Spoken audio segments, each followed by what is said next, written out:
രാജാവാകുന്ന നിത്യസത്യവചനത്തിനായി ഞങ്ങൾ അങ്ങയെ സ്തുതിക്കുന്നു. യേശുവേ, അങ്ങയുടെ പരിശുദ്ധാത്മാവിനെ നൽകി അങ്ങയുടെ മാഹാത്മ്യം കാണുവാൻ ഞങ്ങളുടെ ഉൾക്കണ്ണുകളെ തുറക്കണമേ. വചനമനുസരിച്ച് അങ്ങയുടെ സാക്ഷിയായി ജീവിച്ച് നിത്യജീവിതത്തിന് ഞങ്ങളെ അർഹരാക്കണമേ. ആമേൻ. യോഹന്നാന് ലഭിച്ച വെളിപാട് 7-ാം അധ്യായം 1 മുതൽ തിരുവചനങ്ങൾ. സംരക്ഷണ മുദ്ര. ഇതിനുശേഷം ഭൂമിയുടെ 4 കോണുകളിൽ 4 ദൂതന്മാർ നിൽക്കുന്നത് ഞാൻ കണ്ടു.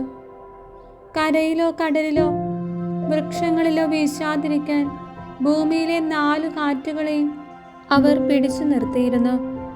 വേറൊരു ദൂതൻ ജീവിക്കുന്ന ദൈവത്തിന് മുദ്രയുമായി സൂര്യൻ ഉദിക്കുന്ന ദിക്കിൽ നിന്ന് ഉയർന്നു വരുന്നത് ഞാൻ കണ്ടു. കരയ്ക്കും കടലിനും നാശം ചെയ്യാൻ അധികാരം നൽകപ്പെട്ട ആ 4 ദൂതന്മാരോട് അവൻ ഉറച്ച സ്വരത്തെ വിളിച്ചു പറഞ്ഞു, ഞങ്ങൾ നമ്മുടെ ദൈവത്തിന്റെ ദാസരുടെ നെറ്റിത്തടത്തിൽ മുദ്ര കുത്തിത്തീരുന്നുവോളം നിങ്ങൾ കരയോ കടലോ വൃക്ഷങ്ങളോ നശിപ്പിക്കരുത്. മുദ്രിതരുടെ എണ്ണം ഞാൻ കേട്ടു. ഇസ്രായേൽ മക്കളുടെ എല്ലാ ഗോത്രങ്ങളിൽ നിന്ന് ആകെ 144,000.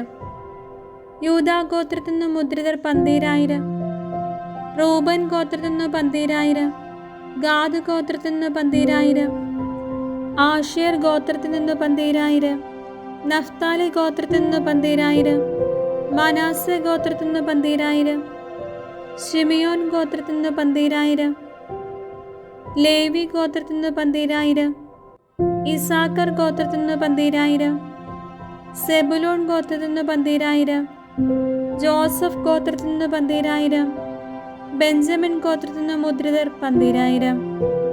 വിശുദ്ധരുടെ പ്രതിഫലം.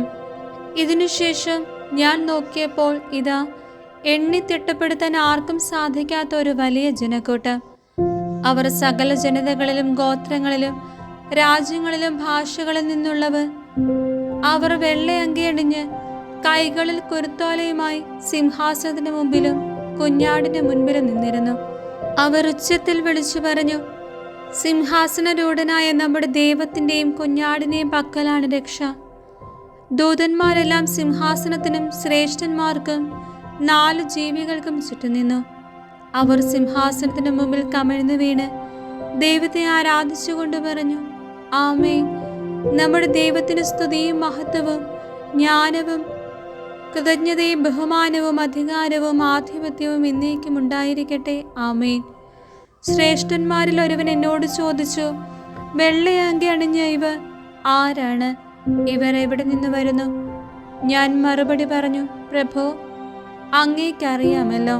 അപ്പോൾ അവൻ പറഞ്ഞു, ഇവരാണ് വലിയ ഞെരുക്കത്തിൽ നിന്ന് വന്നവർ, കുഞ്ഞാടിന്റെ രക്തത്തിൽ തങ്ങളുടെ വസ്ത്രങ്ങൾ കഴുകി വെളുപ്പിച്ചവർ.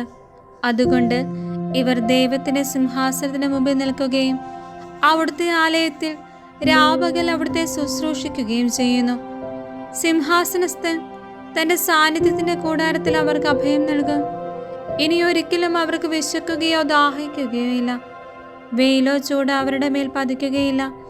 എന്തെന്നാൽ സിംഹാസന മധ്യത്തിലിരിക്കുന്ന കുഞ്ഞാട് അവരെ മേയ്ക്കുകയും ജീവജലത്തിന്റെ ഉറവകളിലേക്ക് നയിക്കുകയും ചെയ്യും.